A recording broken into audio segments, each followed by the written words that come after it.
What I've decided to do for you today is refining of some deadwood.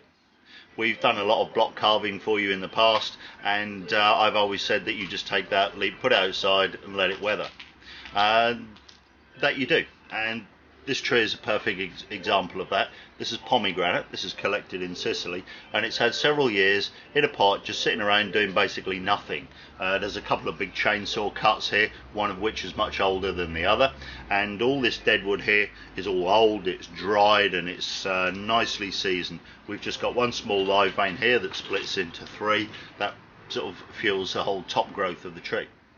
Now, the important thing to know when refining deadwood is to have an understanding of how deadwood in its natural environment will decay, because the lower part is usually in the shade and it's damp from the soil, and so we tend to get rot in the lower areas, where in the upper areas oxidization and the heat of the sun, the constant sort of wetting and drying and expansion and contraction tends to produce a much more sort of harsh looking deadwood. Now, the techniques I'm going to show you for this are exactly the same as the techniques we use for block carving. It's just that the tools are going to be a lot smaller. In the context of this particular tree, we've got a little bit of work to do because we've got this big heavy bulk over here, but we want to make something nice and slim and elegant from this tree. So I'm going to be walking you through the stages to refine this deadwood. Because this deadwood is nice and old, because it's nice and dry, it's going to take a beautiful cut. Now, when it comes to refining deadwood, there are no real secret techniques, there are no clever things that you can use to shorten the process. Basically, it takes time and effort and imagination to produce very interesting deadwood. We're looking for depth, we're looking for shadow, we're looking for changes of movement, changes of texture. And using a variety of tools, we start off with generally larger tools where we're block carving, and then we go to smaller and smaller and smaller tools. The reason I tend not to use hand tools is because, unlike a wood carver who has a piece that's locked into a vise, we have a live plant in soil. I could carve this by hand, but by the time I finish going through it with gouges and with mallets and chisels, this would all be loose in the soil. We're going to damage the roots, and we're going to cause this tree a lot of stress and a lot of grief, and we stand every chance of losing it. So what I'm going to be doing with this tree is using power tools, because they work on the tree with a very light touch. So they're not going to shake the tree loose in the soil. When we're finished, this is just going to be as tight as it is now.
and here I've got a little cutter which cuts forwards and sideways.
I've got this little guy here.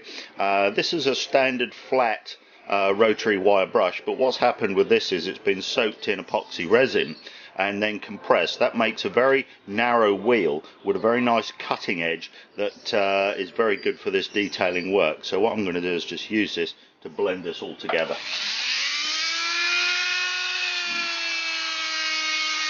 The way that we do this work is to always run the brush in line with the grain, and rather than making long lines, we just use a very small sort of stroking motion where we're just touching the wood, and that starts to blend all these different areas together. So I'm hardly using any pressure on this at all, and that allows us to just go in and run all these nice areas of texture together.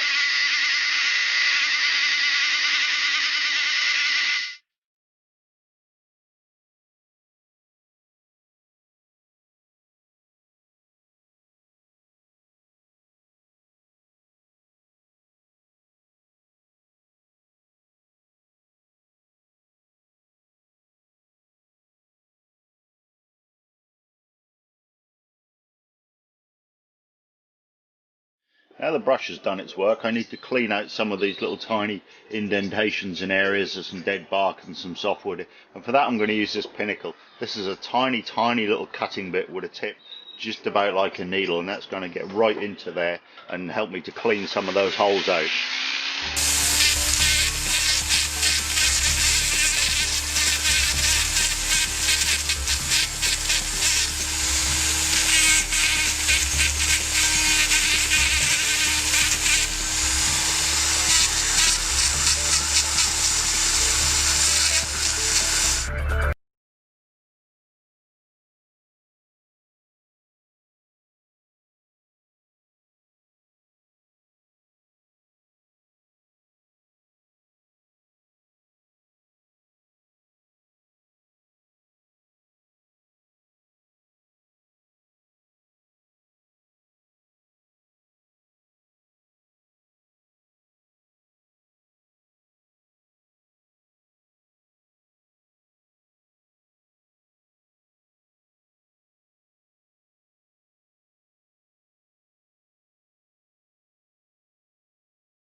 just take a steel bristle brush and brush